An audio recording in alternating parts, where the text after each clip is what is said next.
के पतहिया के पूजे रोजे जानी रहूर पहिया के लेके डाली बेल के पतहिया के पूजे रोजे जानी रहूर पहिया के सावन भर रहू रे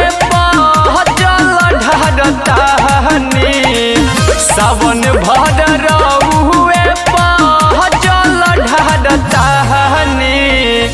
अपना लभरवा खाती भोला जी सोमारी करतानी अपना यारवा खाती भोला जी सोमारी करतानी। बोल बम बोल बम जय म्यूजिक बाय अमन रॉक।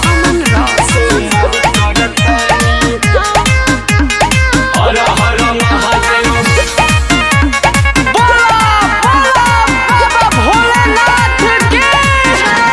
हर साल करी जल ढाली जी भूखिला सावन के सो महाली जी तनिया सा नजर फेरिए बाबा ऐनी हम रहुरा दुआरी जी जनी करी निराश जी लेके ऐनी हम आस जी भूखे प्यास सुइया पहाड़ चढ़तानी कि भूखे प्यास सुइया पहाड़ चढ़तानी अपन यारवा खाती भोला जी सोमारी करतानी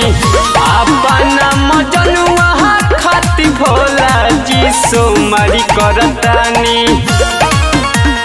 बोल बम जय शिव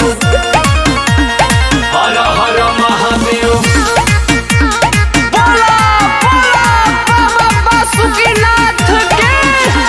दानियों के दानी महा दानी जी